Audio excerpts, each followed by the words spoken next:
Salmo de número 36.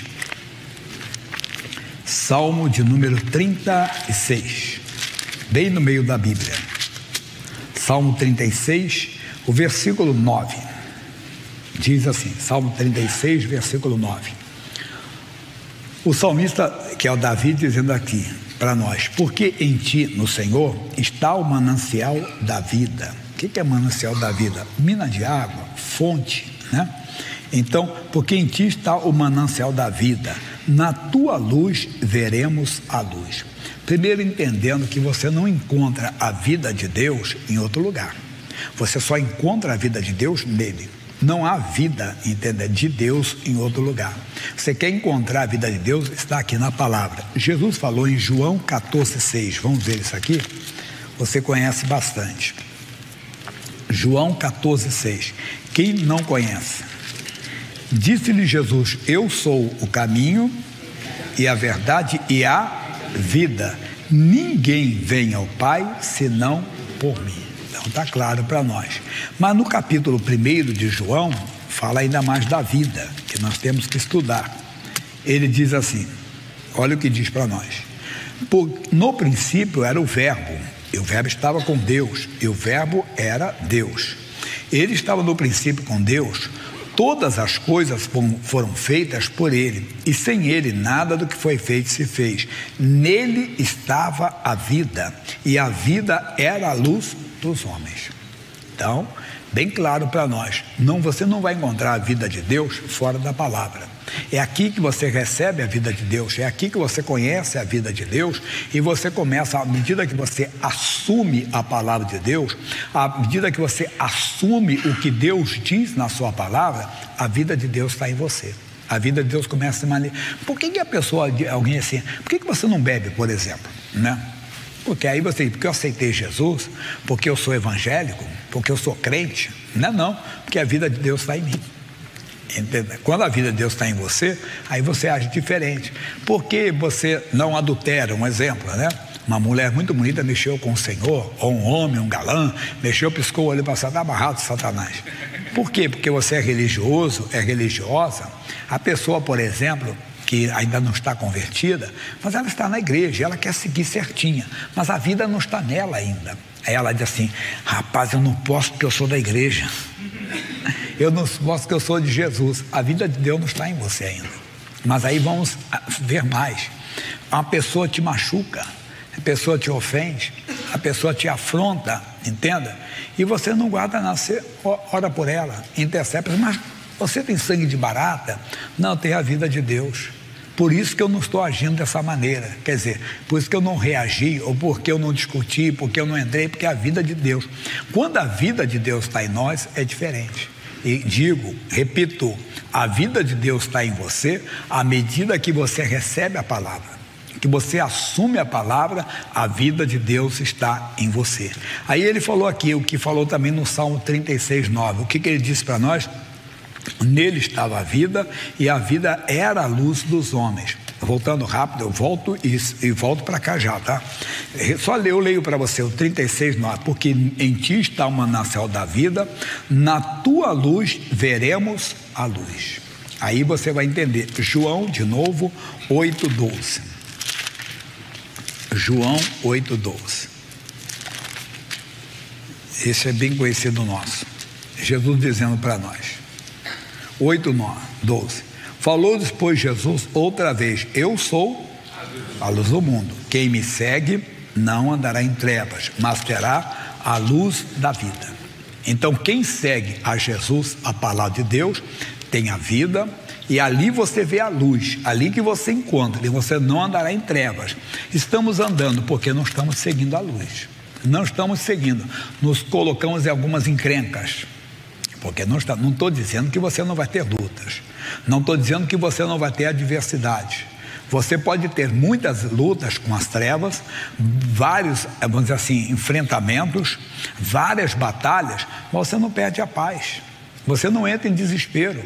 Você tem uma convicção de que a vida de Deus está em você e que você está iluminado por Ele. Um exemplo, uma doença. Não é porque surgiu não, essa doença está amaldiçoada. Porque aí você segue a Jesus, a palavra de Deus. Porque eu fui curado pelas feridas de Jesus. Tudo isso é bem conhecido nosso, como também o Salmo 119, versículo 105, que você conhece bem. Isso você conhece bastante. Lâmpada para os meus pés é a tua palavra e luz para o meu caminho. Então nós seguimos a palavra de Deus, não andaremos em trevas. Podemos ter enfrentamento com as trevas. Eu falei a doença, às vezes uma provocação, às vezes uma perseguição, às vezes um momento difícil na nossa vida, mas não perderemos a paz, porque estamos iluminados pelo Senhor, estamos seguindo o que Ele diz na sua palavra. Aí agora vai entrar matéria, vamos dizer, nova para nós. Ageu, até o missionário deu hoje, e esses dias. Ageu é o antepenúltimo livro do Antigo Testamento. O último é Malaquias, o penúltimo é Zacarias. Antes do Zacarias é o Ageu. Capítulo 1, versículo 7. Ageu, antes do Zacarias, depois do Sofonias. O capítulo 1, versículo 7. Ele diz: assim diz o Senhor dos exércitos, aplicai o vosso coração aos vossos caminhos. Quer dizer, vamos prestar atenção no caminho que estamos seguindo. Estamos na igreja, somos membros de uma igreja, que devemos ser, entenda bem. Participamos de uma congregação, participamos, entenda bem, de uma igreja. Temos que ter uma igreja, temos que ter uma congregação para nos alimentar, para adorar a Deus, tudo bem. Mas estamos seguindo a Jesus? Estamos no caminho? Estamos caminhando com Ele verdadeiramente? Não podemos esquecer que a Bíblia diz que há caminho, do lado aqui, Provérbios 14, 12, diz: há caminho que ao homem parece direito, mas o fim deles são os caminhos da morte. Então, considere o seu caminho, verifique o seu caminho, preste atenção nele, se você está andando realmente no caminho do Senhor ou no seu caminho. Há caminho que você parece, não está de acordo com a palavra, por mais lógico que pareça, não siga. Eu conto, quando eu estava na juventude, meu pai faleceu. Eu tinha 16 anos de idade, caminhando para 17. E o meu pai tinha amigos, né, que eram ligados a uma certa religião. E um deles falou assim: Jaime, eu vou te levar, Jaiminho, porque meu pai era Jaime também, então eles me chamavam de Jaiminho. Ele falou que não era onde eu morava, não, era o trabalho do meu pai, era lá em Copacabana, uma oficina de rádio e TV, e conceito de eletrônica. E ele falou assim: vamos lá comigo, que eu vou te levar no lugar, porque a minha irmã mais velha, ela morava conosco, e ela sempre via um vulto, assim, em cima do berço do meu sobrinho, que hoje, você vê, já é um homem de quase 50 anos de idade já. Ele tem filho, está se tornando até jogador de futebol e tudo, um rapaz, joga hoje até na Sub-14 lá da Portuguesa no Rio. Então, só para você entender que já é um homem feito. Então, ela via aquilo. Aí eu contei isso para os amigos do meu pai, que eram ligados a essa religião. Ele disse: vamos te levar lá, Janinha. Aí eu cheguei lá no local, é como se fosse uma igreja, um auditório. Aí falou assim: você pega o nome do seu pai, está lá, Jaime Ferreira Campos, coloca a data da encarnação. O que é a encarnação? A data que ele nasceu. Aí eu coloquei 29 do 12, 31, botei a data do coisa. Coloca a data que ele desencarnou. O que é isso? Quando ele morreu. Eu coloquei a 3 de junho de 1975, tá. Coloca o endereço da sua casa lá. Aí eu coloquei Avenida dos Manslin, bloco 19, tal, coloquei tudo certinho. Veja que parece uma coisa lógica. Por quê? Porque o seu pai, ele morreu, mas o espírito dele, a alma dele, ainda não conhece, não tem entendimento que ele não pertence mais a esse plano, ele não pertence mais a esse mundo, que ele tem que ir para outro plano agora. Então um espírito mais evoluído vai até lá e fala para ele: Jaime, você não pertence mais a este mundo, vamos para outro plano. Parece, não, hoje nós temos a luz, nós temos a revelação da palavra, tudo bem, mas pensa numa pessoa que não tem, ou que está começando na fé. É uma coisa, não é. Tem gente que até gosta de ouvir isso, verdade, que gosta de ouvir recado da pessoa que já morreu. A Bíblia diz que os mortos não sabem de nada, irmão. Mas as pessoas, caminho que parece direito. Mas pastor Jaime, eu fui lá, a pessoa falou algo que só eu e meu pai sabiam, e agora? O que a Bíblia fala de espíritos familiares, quer dizer, o demônio tem ciência daquilo e engana, o espírito é enganador.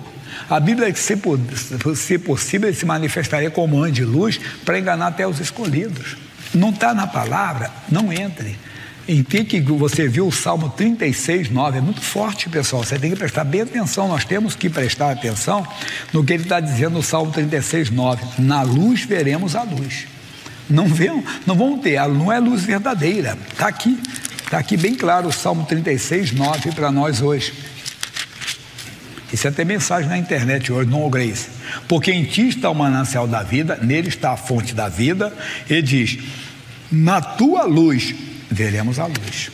Não veremos a luz em outro lugar. Não teremos a luz em outro lugar. Então, parecia uma coisa boa, uma coisa, puxa, eu vou ter... Não é. Como eu poderia falar coisas, como eu citei agora, pessoas que vão nesses lugares, que consultam os mortos, quando a Bíblia fala que a necromancia é pecado.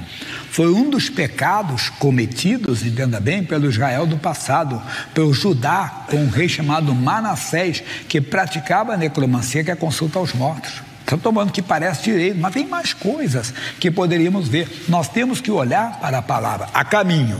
Olhando com os nossos olhos, parece direito, mas o fim deles são os caminhos da morte. Você vai ter uma decepção, você não vai encontrar, e o pior de tudo é que você não vai herdar o reino de Deus.